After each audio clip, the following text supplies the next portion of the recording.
No Ar, um programa que mostra, divulga e debate o terceiro setor, dando voz à solidariedade e construindo a cidadania. Observatório do Terceiro Setor, o olhar da cidadania, com Joel Scala. Olá, boa tarde. Começa agora mais um Observatório do Terceiro Setor, o olhar da cidadania. No programa de hoje, nós trouxemos dois importantes convidados. O Coelho Teixeira, professor e coordenador de pesquisas do Instituto de Estudos Avançados da Universidade de São Paulo. Ele é autor dos livros A Cultura e Seu Contrário, e Dicionário Crítico de Política Cultural, entre outros. Boa tarde, professor. Olá, como vai? Tudo bem? Por favor, perto do telefone. Prazer meu estar aqui. O prazer é todo meu. O senhor, as políticas públicas do governo em relação à cultura, elas alcançaram um nível satisfatório, segundo a sua opinião? É uma das perguntas mais complicadas que jamais me fizeram nas últimas 24 horas. Veja, é complicado. A gente sabe que no Brasil, assim como no resto do mundo, a maior parte da cultura se faz, nasce, cresce, se consome, se desfruta e morre fora da esfera do poder público. O Brasil dá uma enorme importância à figura do poder público, que assume uma proporção absolutamente desmesurada em relação àquilo que ele faz, inclusive em relação àquilo que ele deve fazer. A cultura, o Estado tem em relação à cultura uma função meramente subsidiária. Não cabe ao Estado gerar cultura, produzir cultura. Ele tem de amparar, eventualmente, ele tem de coordenar, mas não de ser um produzir. Regulador. Mais ou menos, não é? O que significa que, de fato, o papel dele como agente é menor do que as pessoas pensam. No entanto, nós aqui no Brasil temos uma atávica necessidade de olhar para eles, de olhar para o centro, de olhar para o poder e esperar que o poder faça alguma coisa por nós. É um problema sério cultural que nós temos. Então, nós temos uma discussão cultural que, de um lado, se traduz em objetos culturais, em bens culturais, né, teatro, cinema, etc., etc., e depois nós temos uma questão cultural que é uma representação do mundo, um modo de encarar o mundo e um modo de encarar o meu papel nesse mundo. Os dois lados são complicados no Brasil. Muito bem. Nosso outro convidado é o William Fernando Boldalquian de Oliveira. Muito boa tarde. Boa tarde, William. O William é diretor executivo do Instituto Barrichello e membro fundador do Conselho da Associação de Pedagogia de Emergência no Brasil. Tudo bem? Tudo ótimo. Prazer estar aqui com vocês. O Instituto Barrichello realiza algumas iniciativas interessantes no âmbito da promoção social. Sim. Qual é a principal dele? Então, acho que a grande questão do Instituto, a gente tem aí uma enorme desigualdade social, um personagem que é o Rubens Barrichello, nascido e criado ali na região de Interlagos, um território marcado por extremas desigualdades sociais. Então, a gente tem naquele fundão Grajaú, Parelheiros, Marcilac, regiões muito esquecidas pelo poder público e que o Instituto nasce justamente para promover desenvolvimento humano nesses territórios. Então, a gente tem essa vocação da promoção do desenvolvimento humano. Muito bem, como acontece todas as terças-feiras, o jornalista e professor Franklin Valverde, com a sua coluna de cultura. Boa tarde, Franklin. Boa tarde, Joel. Boa tarde, professor Teixeira Coelho. Olá. Boa tarde, William. E boa tarde você que está sintonizado no Observatório do Terceiro Setor.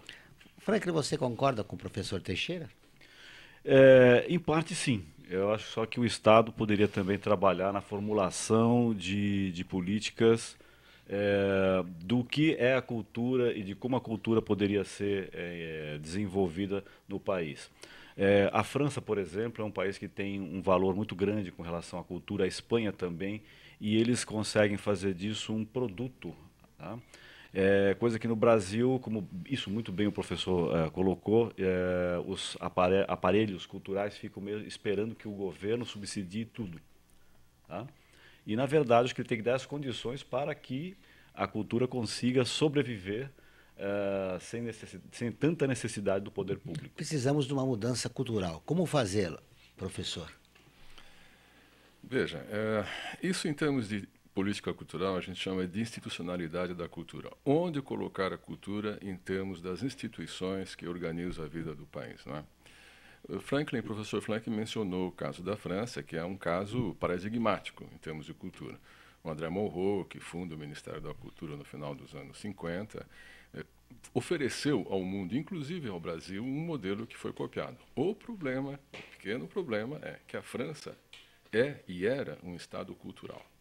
Em outras palavras, a cultura permeava todas as dimensões, todas as esferas da vida francesa, com desníveis, nenhuma nação é igual, mais numa área, menos numa outra área, mais no norte, menos no sul, mais neste segmento social, menos naquele. Mas a França reconhece o valor da cultura, e já reconhecia quando o Ministério da Cultura começou a aparecer. Não é o caso do Brasil. Então, se você transplanta para o Brasil o modelo francês, que é um modelo estatal, mas um modelo estatal do qual as pessoas efetivamente participam. Se você migra esse modelo estatal para o Brasil, dá as sucessivas tragédias. Eu vou usar a palavra forte, sabendo o que eu estou usando.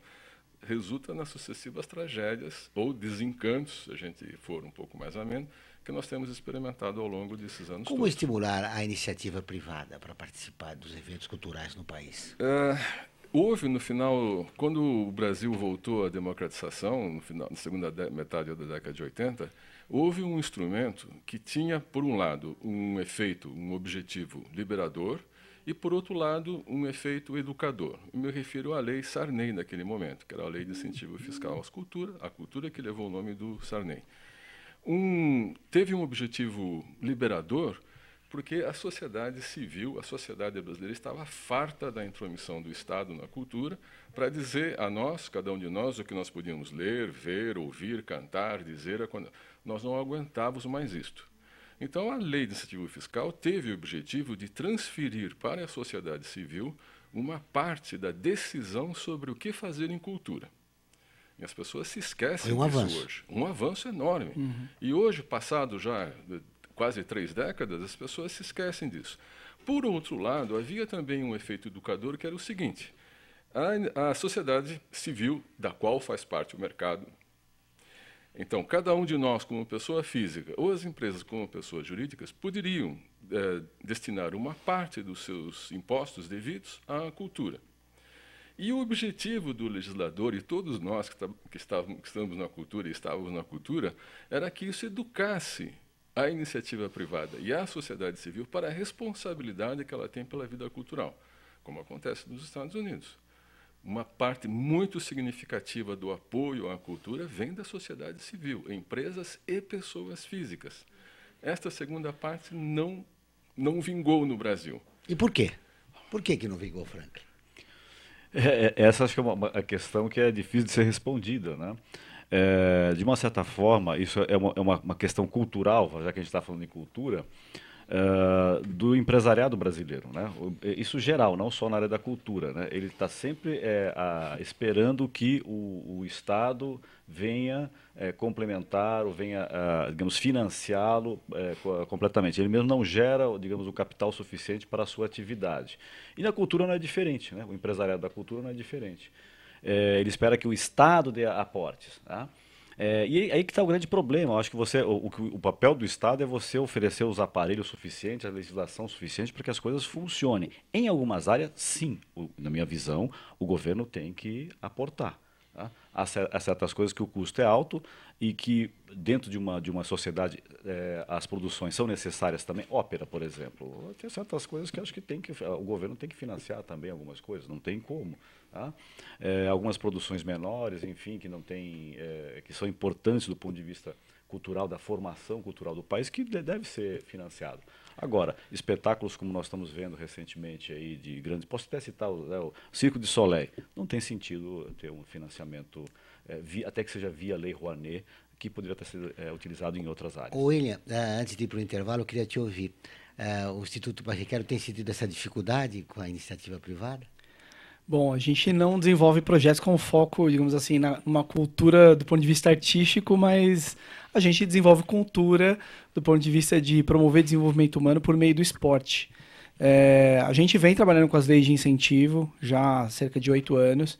É um grande desafio a gente conseguir captar recursos, elaborar bons projetos, sujeitar para a lei de incentivo, né, fazer isso de uma forma limpa, técnica, e a gente vem conseguindo desenvolver os projetos e ampliar as nossas metas de atendimento. Então hoje a gente tem cerca de 1.500 pessoas sendo atendidas sistematicamente, regularmente em 15 polos, com apoio de lei de incentivo. Então a gente trabalha muito com a lei federal do esporte, com o Fundo da Criança e do Adolescente, a lei estadual do esporte. Então com o apoio, né, digamos assim, do Estado, por meio de uma Secretaria de Esporte, definindo políticas, parâmetros, os projetos são sujeitos para avaliação. Muito bem. Participe do nosso programa enviando uma mensagem através do nosso WhatsApp. É 11 9 5077 1295. Repetindo, 11 9 na frente 5077 1295 ou postando sua pergunta ou comentário em nossa página no facebook.com/Observatório 3 Setor. Lembrando que o programa está sendo transmitido ao vivo em nosso portal, observatório3setor.com.br e simultaneamente aqui na AltV e na Rádio Trianon AM 740. Nós vamos para o intervalo e voltamos dentro de instantes. Observatório do Terceiro Setor. O olhar da cidadania.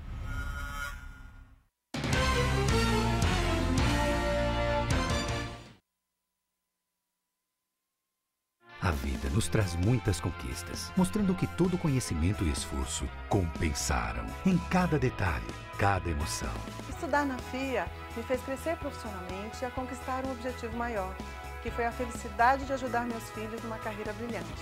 E a FIA compartilha esses sonhos com a melhor estrutura, corpo docente e networking que conduzem ao sucesso e à felicidade.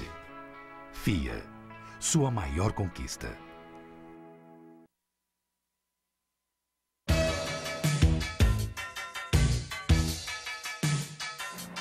Eu sou o Ronaldo Luiz, jornalista e apresentador do Agropapo aqui na AltV. E quero convidá-lo para você acompanhar o Talk Show do Agronegócio todas as terças e quintas, das 11 às 11h30 da manhã, aqui na TV da internet. A FUNASP colabora com a USP nas relações entre fundações por meio de fóruns, simpósios, seminários, pesquisas e intercâmbio de informações, além do seu investimento na área social. Para melhores informações, entre no nosso site www.funasp.org.br. FUNASP, um marco entre o universo acadêmico e a sociedade.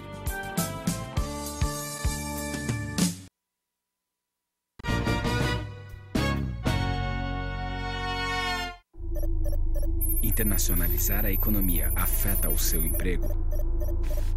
Para onde vai o Brasil?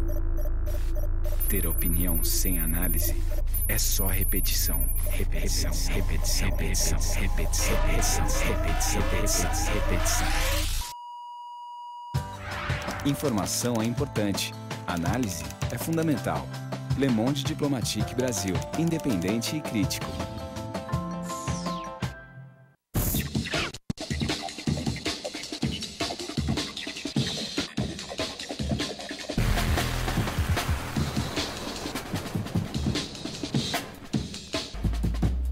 O Observatório do Terceiro Setor é uma plataforma de mídia que desde 2012 se dedica a mostrar o trabalho das entidades de interesse social. Durante esse tempo, mais de 1 milhão de pessoas acompanharam nossa atividade na divulgação de ações e campanhas das organizações sem fins lucrativos, mostrando as boas práticas nas áreas de saúde, educação, direitos humanos, meio ambiente e cultura, e o seu impacto na sociedade brasileira. Estamos presentes no rádio, às terças e quintas, às 14 horas, na rádio Trianon AM 740. E na TV, às quartas-feiras, à meia-noite, na TV aberta de São Paulo, nos canais 9 da NET, 8 da Vivo Fibra e 186 da Vivo. E na internet, com um portal e perfis no Facebook e no Instagram. Hoje, já contamos com um acervo de mais de 15 mil minutos de gravação, com cerca de 400 personagens que fazem a diferença no terceiro setor. E atingimos mais de 40 países. Observatório do Terceiro Setor, o olhar da cidadania.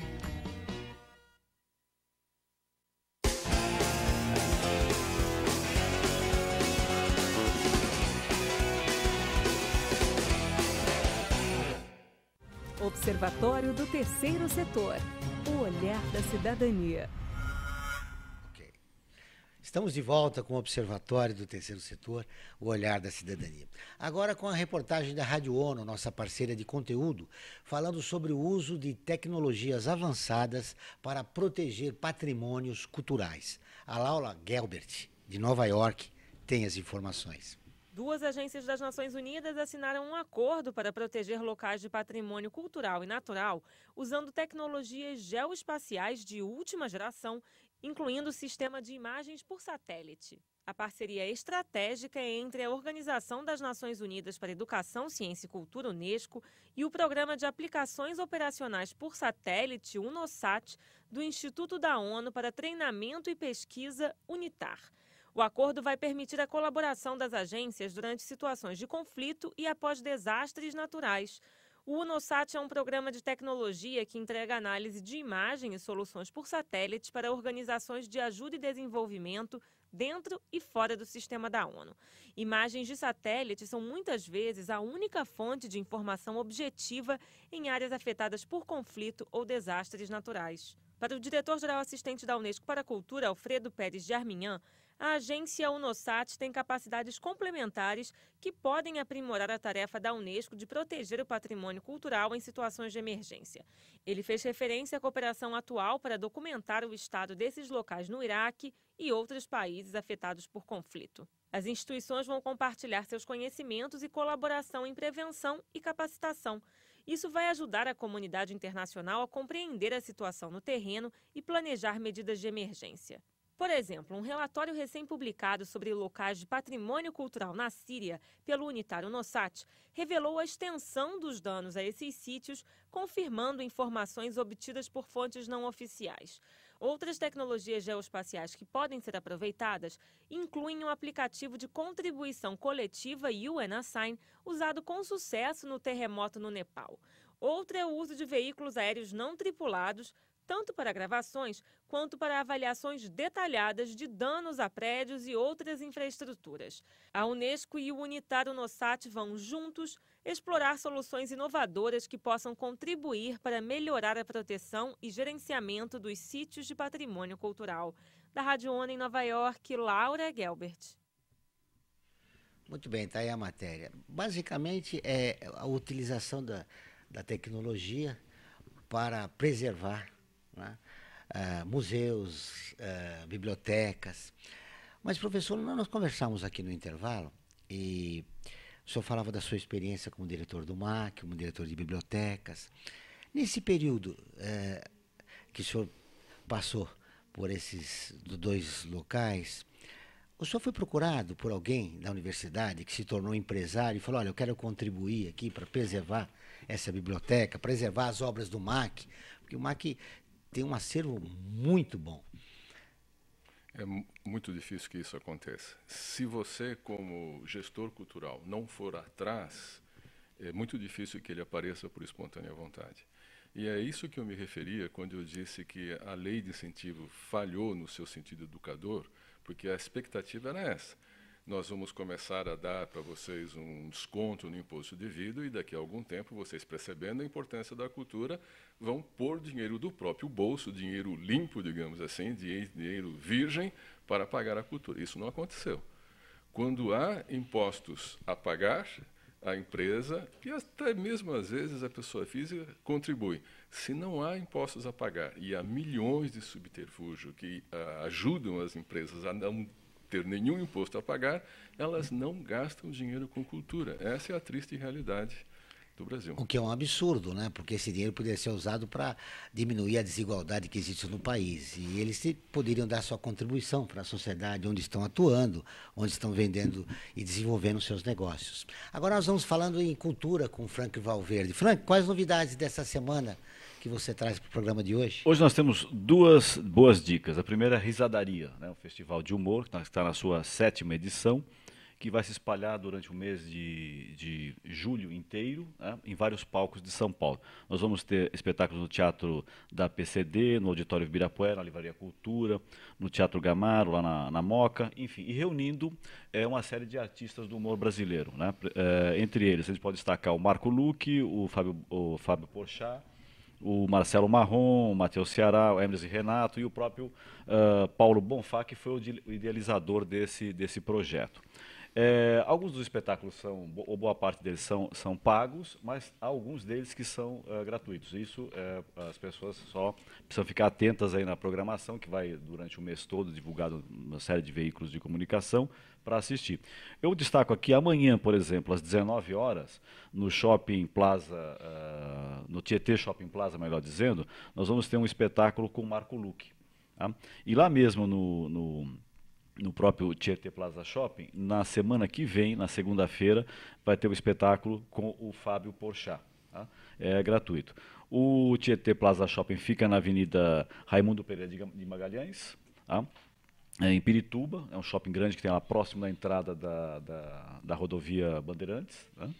E o SP Market fica ao lado da estação Jurubatuba do trem. Tá? Então, são dois locais que você consegue ter espetáculos gratuitos. Esse é um evento que já é uma tradição, né? É a 7ª edição, Paulo, né? A 7ª edição e... Parece que a nova geração gosta desse tipo de humor. Sim, é verdade. E principalmente a maioria dos participantes são jovens também. São jovens que estão fazendo o humor aí. Pessoal que vem da Porta dos Fundos, enfim, que é o que atualmente faz mais sucesso na área do humor. E a outra dica, é uma dica que também para quem gosta de exposições, Volpe Pequenos Formatos. Né? Uma exposição que acontece no MAN, Museu de Arte Moderna de São Paulo, lá no Parque do Ibirapuera, no Portão 3. Que são 70 obras do Alfredo Volpe, tá? Pequenos formatos, desde as famosas bandeirinhas, né, que as pessoas falam, né, as bandeirinhas do Volpe, até uma série de marinas de Itanhaém. Né? E também nessas obras estão retratadas cenas cotidianas do bairro do Cambuci. Olha aí, tá lembrando o Volpe e as famosas bandeirinhas. No museu que o senhor foi diretor, tem umas obras do Volpe. Tem, certamente. Mas posso lhe fazer uma pergunta, Frank? Sim. A gente sabe que não existe nada grátis, nem lanche, nem cultura. O espetáculo do Fábio Porchat, quem paga? Ele abdicou de receber direitos, mas tem despesas de luz? Quem paga? Na verdade, o que acontece? O shopping, eles têm alguns espetáculos que são gratuitos. Patrocinados por eles. E outros são pagos. Então, de uma certa forma, o que acontece? É uma estratégia de marketing.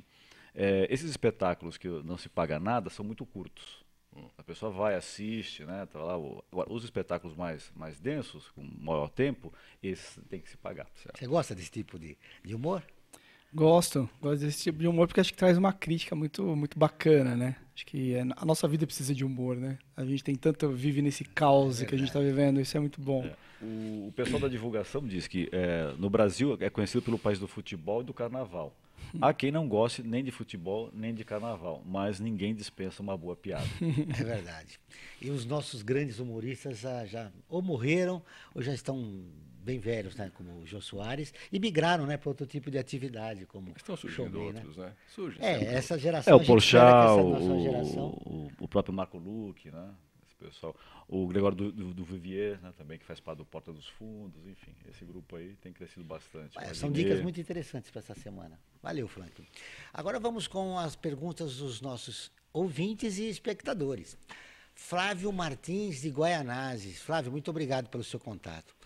Como faço para me inscrever meus filhos no projeto do Instituto Barrichello? Olha só.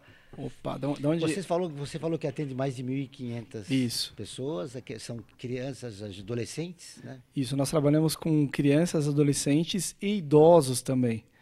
Idosos também. O Instituto, o Rubinho, ele traz esse DNA, né? Esse DNA que está ligado à família.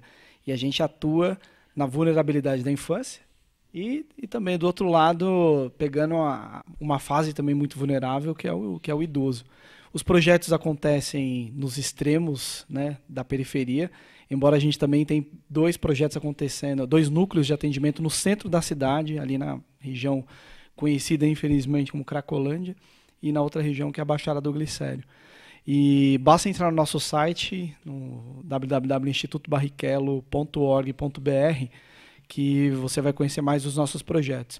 E a gente tem concentrado ações também no extremo sul de São Paulo. Então a gente tem projetos em Marcilac, Parelheiros, Barragem, Vila Rochelle, ali naquela região de Interlagos também, na Vila da Paz. Então a gente tem ações nesses territórios. Então qualquer pessoa que tenha interesse de colocar o filho, né, para desenvolver alguma atividade com foco no desenvolvimento humano. Que é no caso do Flávio, que perguntou como é que ele faz. Isso, exatamente. Então ele precisa primeiro morar próximo, né? A gente tem um jeito de funcionar que é justamente mandar o artista onde o povo está. Então nessa perspectiva, a nossa equipe ela vai até Marcilac, né? Do centro até Marcilac são mais ou menos umas 3 horas. Então a ideia é de levar esse desenvolvimento local, né? Integrar esse educador à rede de outros atores que tenham ali, né? Atendendo quem? A criança, em primeiro lugar, atendendo também o adolescente e a família. Então a gente imagina que essas conexões podem gerar, sim, novas alternativas. E quando a gente fala de desenvolvimento humano, é uma premissa nossa em todos os lugares. A gente está falando do desenvolvimento de competências pessoais, ajudar essa criança, esse idoso a se perceber, se reconhecer, tocar na sua história, na sua cultura, buscar essa força, né? A gente cria esse espaço para ele.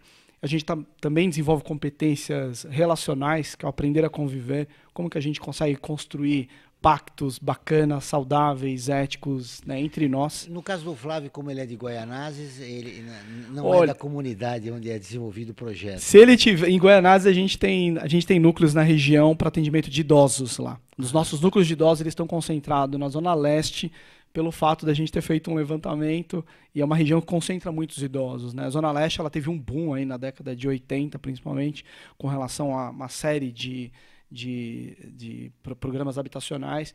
É uma população que migrou para lá, mas trabalhava no centro. Então criou-se os filhos, hoje os filhos foram embora e tem muitos idosos na Zona Leste. A gente tem 6 núcleos de atendimento nessa região. Então não tem atendimento de criança nessa região, as crianças estão sendo atendidas mais na Zona Sul e também em Cotia, né, com um programa de kart que a gente desenvolve lá. Que pena, sinto, Flávio, mas você, se quiser entrar no site, que repete... Sim, é institutobarrichello.org.br. E além de nós, né, o Instituto tem clareza da sua incompletude institucional. Nós não damos conta de tudo. Então a gente tem clareza disso, a gente faz parte de uma rede que chama Rede Esporte pela Mudança Social. Com certeza entra no site também da REMES, Rede Esporte pela Mudança Social. Tem instituições que atendem na Zona Leste, que desenvolvem projetos lá também. Então é bacana, tem muita gente boa, tem o Instituto Esporte e Educação, tem muitas outras instituições que também desenvolvem ações bacanas, que vale a pena. O Renato Abreu de Interlagos, agora sim é a tua região.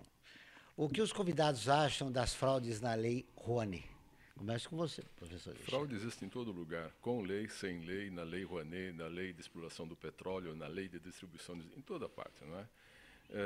Não se pode, no entanto, jogar o bebê com a água do banho. A Lei Rouanet foi, não há a menor sombra de dúvida disto, não é? Um grande avanço para o Brasil. Com a Lei Rouanet, por exemplo, surgiu o Centro Cultural Banco do Brasil, que oferece exposições gratuitamente às pessoas, embora tenham de pagar milhões de reais por isto. E vários outros institutos ligados a empresas, não é? Os artistas tiveram mais chances de se apresentar, o público teve muito mais oportunidades de consumir cultura, não é? Então foi efetivamente um avanço. Como dizem direito, né? Feita a lei, encontra-se um modo de burlá-la. Isto é universal. No Brasil talvez haja uma incidência um pouco maior disso, né? Mas as fraudes que existem aí não invalidam a ideia básica da lei de incentivo fiscal. William, eu quero ouvir você. Bom, apesar da gente não trabalhar com cultura, né, com incentivo à cultura, que pagou por essa fraude. Nem me fale, eu já trabalhei muito, há uns 10 anos atrás, trabalhei coordenando projetos com foco na cultura, e a gente não usava a lei de incentivo, mas a gente usava um financiamento direto do MINC, que eram os pontos de cultura. E tinha uma perspectiva muito bacana de trabalho, no sentido de dar liberdade para as instituições construírem, digamos assim, cultura a partir do seu olhar, a partir da sua incidência no território, a partir da relação que ela tinha com as pessoas daquele território. Isso foi muito bacana. E quando a gente trabalha com liberdade, é lógico que abre precedente para que as pessoas também ajam conforme os seus princípios e valores éticos. Mas, como bem dito, professor, acho que a gente tem a corrupção na padaria, no troco, né? Quando você vai na farmácia, a gente tem um grande desafio pela frente, né? De promover ética, no melhor sentido da palavra, para a gente transformar a nossa sociedade. O que ocasionou as fraudes, entre outras coisas, foi o problema do controle, né, Flávio? Sim, eu acho que o que acontece? Às vezes é criada uma lei que é boa, poderia ser aperfeiçoada, como o próprio professor colocou, mas digamos que o esquema de fiscalização precisaria ser melhor aperfeiçoado e desenvolvido, porque é falho, né? Senão não aconteceria essas coisas de financiar casamento, né? Então, a gente desenvolve muitos projetos com lei de incentivo. E, do ponto de vista de controle, o que a gente escuta assim, é que os projetos de cultura, pela característica, eles são um pouco mais livres. A gente que executa projetos de esporte, o projeto é planejado no pelo, né? Então, se você falou que vai comprar uma rodinha, é uma rodinha. Então, há um controle. Algumas pessoas falam, nossa, mas é muito engessado. Mas traz para o gestor a necessidade de planejar, né? E do próprio Ministério acompanhar e monitorar, acompanhar a meta e tal. Então, por parte do governo, faltou zelo com o dinheiro público. É isso. Sem dúvida nenhuma. Agora, o problema é o seguinte, não há polícia suficiente para tudo, todos, a todo tempo. A sociedade precisa ter o comportamento que a gente chama de moral ou ético. O Ministério da Cultura, que eu saiba, ele faz uma fiscalização, em princípio, por amostragem, por indícios exteriores. Ele é muito estrito em relação às leis de cultura, viu? Toda instituição cultural tem de apresentar um planejamento que se subdivide numa infinidade absolutamente dantesca de itens. Então, está tudo cumprido lá. E o Ministério, que eu saiba, vigia, supervisiona por amostragem. Se a sociedade não corresponde, se a sociedade tem um déficit de ética, um déficit de moral, não há governo, não há polícia, não há justiça que baste. Muito bem, nós vamos para um breve intervalo e voltamos dentro de instantes. Observatório do Terceiro Setor, o olhar da cidadania.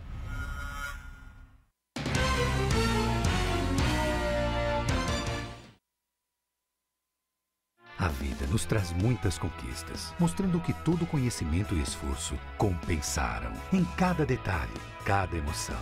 Estudar na FIA me fez crescer profissionalmente e a conquistar um objetivo maior, que foi a felicidade de ajudar meus filhos numa carreira brilhante. E a FIA compartilha esses sonhos com a melhor estrutura, corpo docente e networking que conduzem ao sucesso e à felicidade. FIA, sua maior conquista.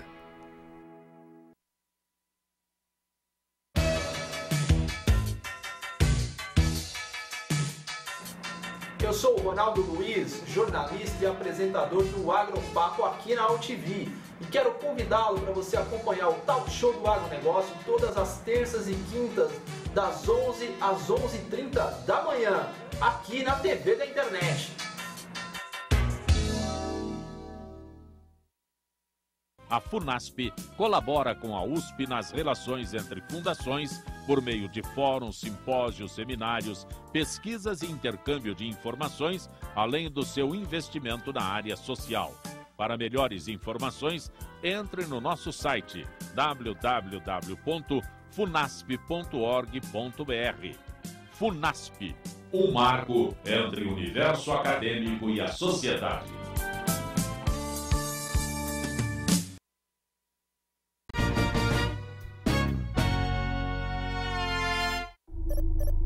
Internacionalizar a economia afeta o seu emprego? Para onde vai o Brasil? Ter opinião sem análise é só repetição. Repetição, repetição, repetição, repetição, repetição, repetição, repetição, repetição. Informação é importante. Análise é fundamental. Le Monde Diplomatique Brasil, independente e crítico.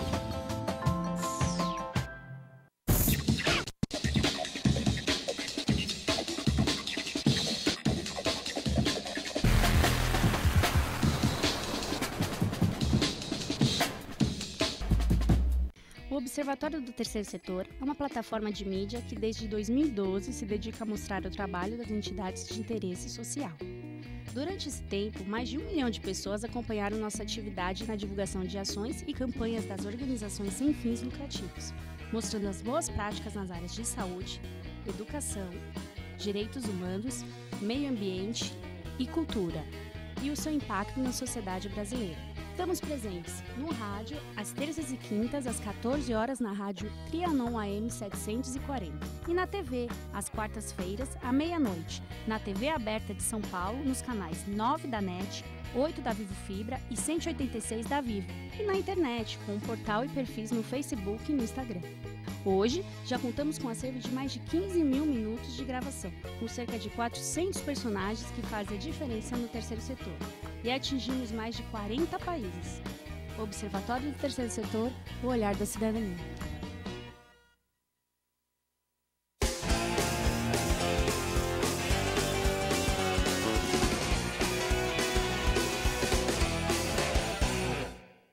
Observatório do Terceiro Setor, o olhar da cidadania. Muito bem, voltamos com o Observatório do Terceiro Setor, o olhar da cidadania. Vamos agora às notícias do Observatório. A APAE de São Paulo, ela promove um curso sobre autismo. O objetivo é atualizar conceitos e práticas de avaliação e intervenção, norteadas pelos princípios da análise comportamental. Muito bem. Amigos com deficiência plantam juntos mais de 10 mil árvores. 2 chineses superaram as limitações físicas para reflorestarem suas vilas.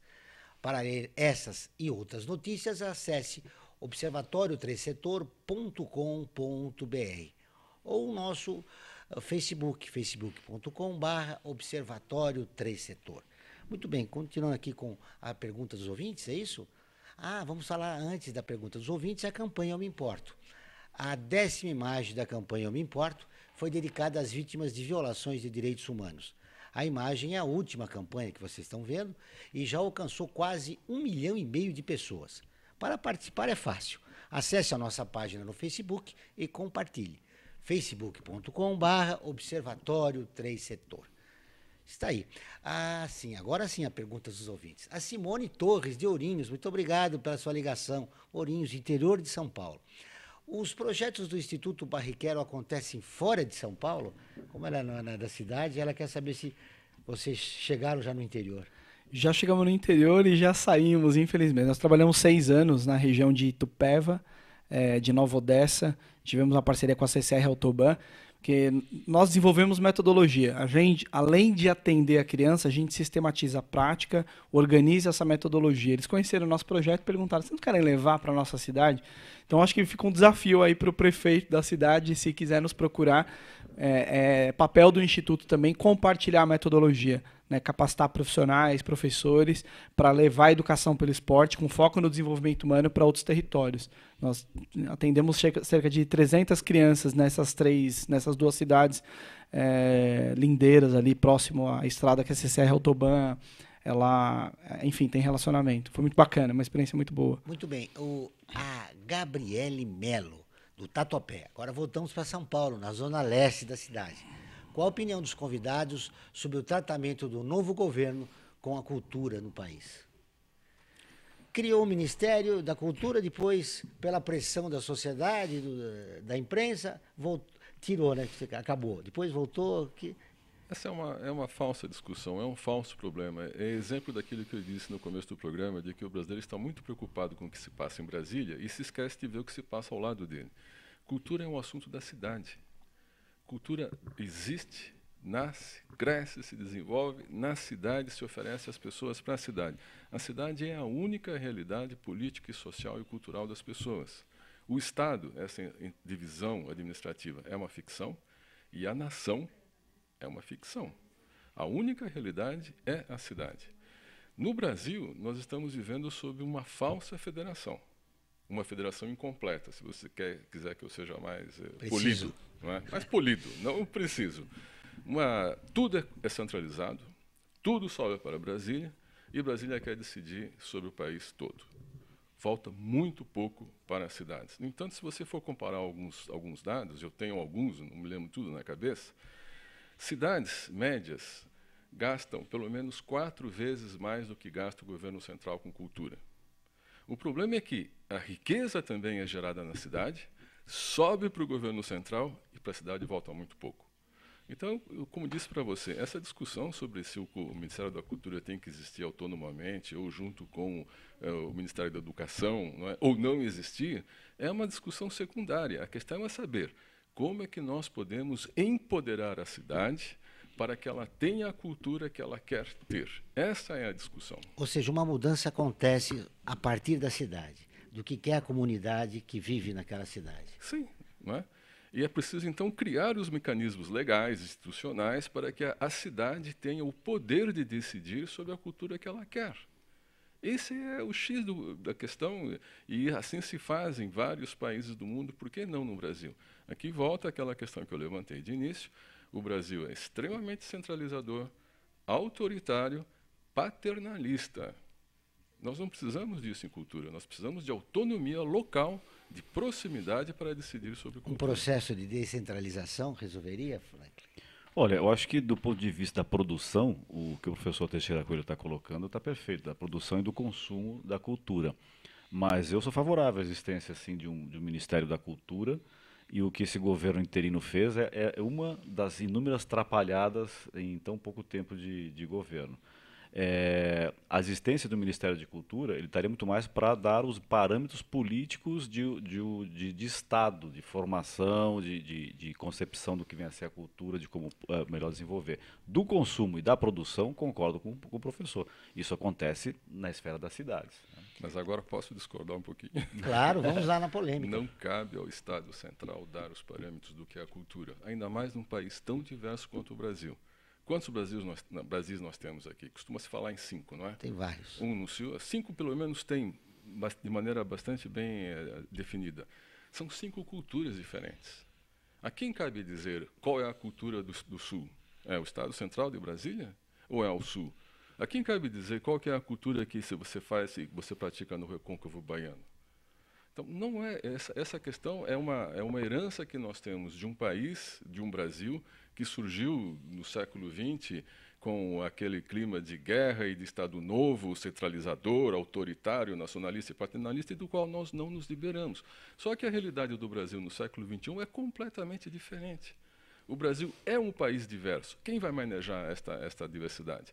Eu concordo com você em relação à existência de um ministério ou de um órgão, que pode ser uma secretaria, que pode ser um conselheiro especial junto ao presidente ou quem quiser, para observar o que está se passando, garantir a solidariedade nacional, porque os ministérios existem para isso. Se aqui está faltando alguma coisa, o que podemos fazer? Né? Mas não para definir programas culturais. Isto cabe à cidade, e cabe às cidades conectadas em rede. O Estado está aí como uma entidade administrativa mais próxima das cidades do que o Estado, mas o ator central é a cidade. Quero te ouvir, William. Você Não, é a claro. favor do Ministério da Cultura? Não, então, a gente estava falando dessa história do ponto de cultura, acho que em algum momento da conversa, e que a proposta do ponto de cultura, ele trazia um pouco dessa coisa do do-in, né, de você não leva uma receita.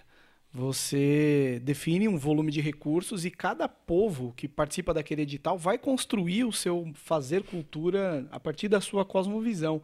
Então, acho que isso dava esse programa, eu não sei há quanto anda esse programa, mas acho que foi um programa que iniciou quando o Gilberto Gil estava no Ministério da Cultura, e que foi um programa muito bacana. E aí depois a gente tinha essa reunião dos pontos de cultura, que cada um tinha a sua produção local. Então, você tinha desde o movimento hip-hop na periferia, que teve a oportunidade de produzir o seu CD, contar a sua história, como gente falando do jongo, enfim, cada povo, cada território, cada cidade, digamos assim, podia se expressar de uma forma livre, sem enquadramento nenhum.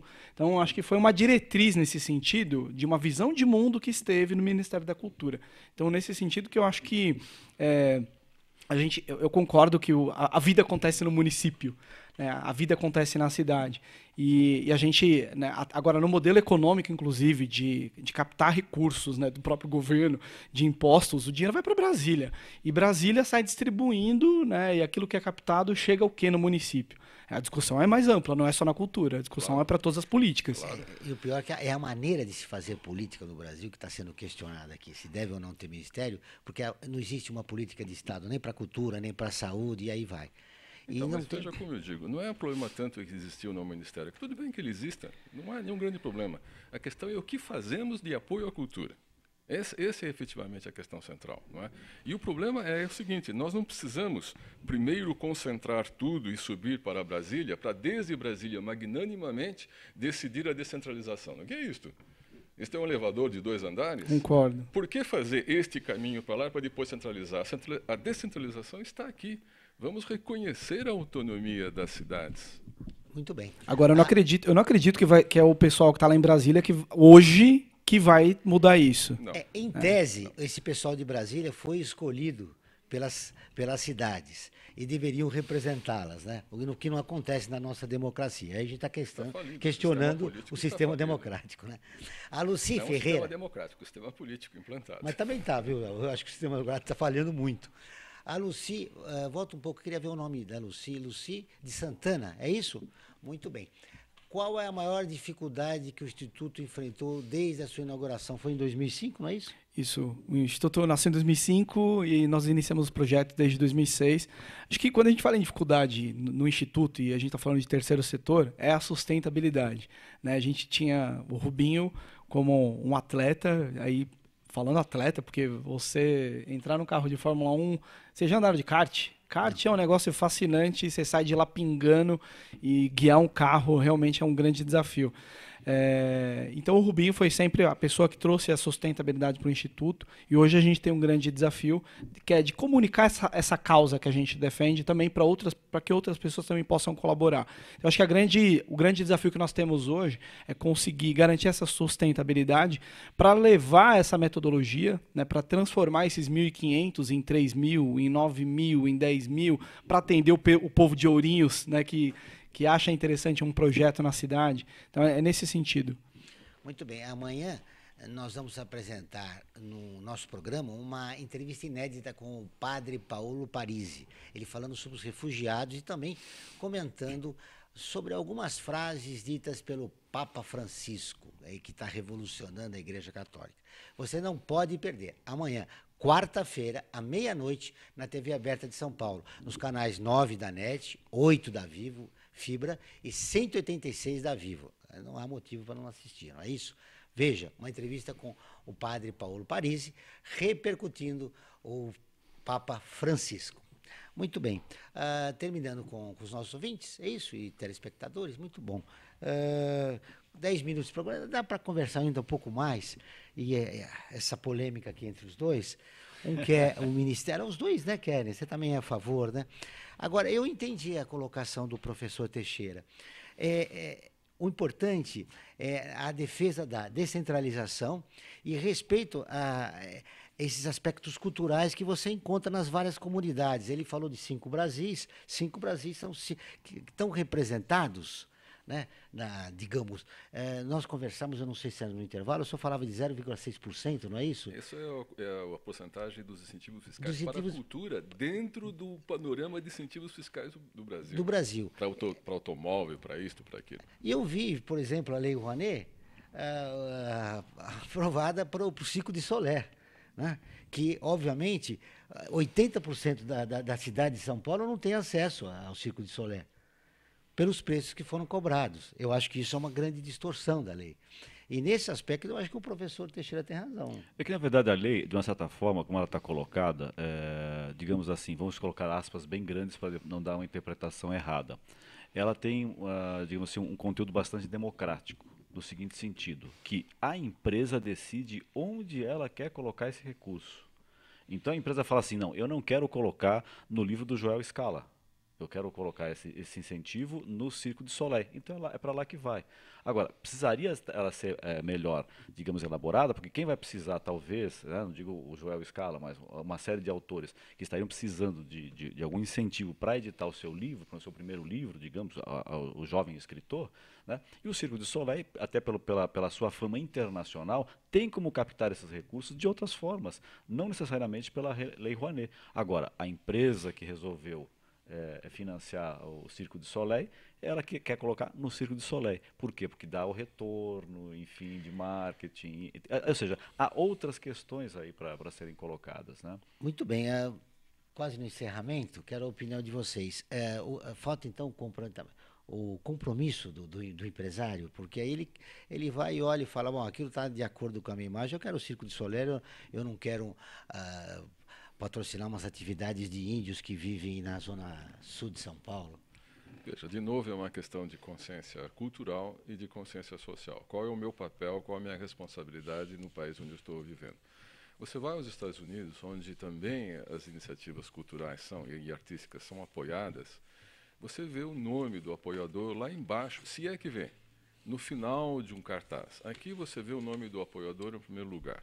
Então, é necessário uma mudança da consciência, da responsabilidade, mas não só da iniciativa privada, da sociedade civil, das pessoas. Cultura é uma responsabilidade das pessoas, não da instituição, não do Estado. Né? Muito bem. William, muito obrigado pela sua presença, suas considerações finais. Bom, primeiro a gente agradece pelo espaço de contar um pouco do que a gente faz, do nosso trabalho. Acho que a gente ficou uma mesa aqui, um ponto da cultura e um pouco na outra ponta esquerda aqui do esporte, né, para o desenvolvimento humano, e a gente lida também com leis de incentivo. E acho que o compromisso ético-político do empresário, dos CEOs, de seja lá quem for, ele precisa ser menos corporativo, ele precisa ter um pouco mais de conexão com a causa, com a necessidade das pessoas, com a necessidade do país. Talvez sair um pouco da necessidade do core business e entender um pouco mais de gente, de pessoa. Talvez esses empresários pudessem fazer uma caminhada, visitar os nossos projetos, pisar no barro. O Frei Beto tem uma frase que eu gosto muito, que ele fala que a cabeça pensa onde os pés pisam. Eu acho que quando a gente pisa no território, a gente vê a necessidade das pessoas, a gente tem a oportunidade de mudar a nossa consciência. É verdade. O site do Instituto Barrichello? institutobarrichello.org.br. Visite lá, conheça nossos projetos. Foi um grande prazer conhecê-lo. Obrigado pela surpresa da entrevista. O senhor vai voltar outras vezes aqui. Muito obrigado, muito gentil. O prazer é todo meu. Frank, fechamos mais um programa. Fechamos mais um. Semana que vem tem mais. Bom, vou terminar o programa com uma poesia do Carlos Drummond de Andrade, O Sobrevivente. Impossível compor um poema a essa altura da evolução da humanidade. Impossível escrever um poema, uma linha que seja de verdadeira poesia. O último trovador morreu em 1914. Tinha um nome de que ninguém se lembra mais. Há máquinas terrivelmente complicadas para as necessidades mais simples. Se quer fumar um charuto, aperte um botão. Paletós abotoam-se por eletricidade. Amor se faz pelo sem-fio. Não precisa estômago para a digestão. Um sábio declarou a um jornal que ainda falta muito para atingirmos um nível razoável de cultura. Mas até lá, felizmente, estarei morto. Os homens não melhoram e matam-se como percevejos. Os percevejos heróicos renascem. Inevitável mundo e cada vez mais habitado. E se os olhos reaprendessem a chorar, seria um segundo dilúvio.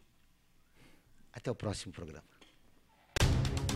Você acabou de ouvir um programa que mostra, divulga e debate o terceiro setor, dando voz à solidariedade e construindo a cidadania. Observatório do Terceiro Setor. O olhar da cidadania, com Joel Scala.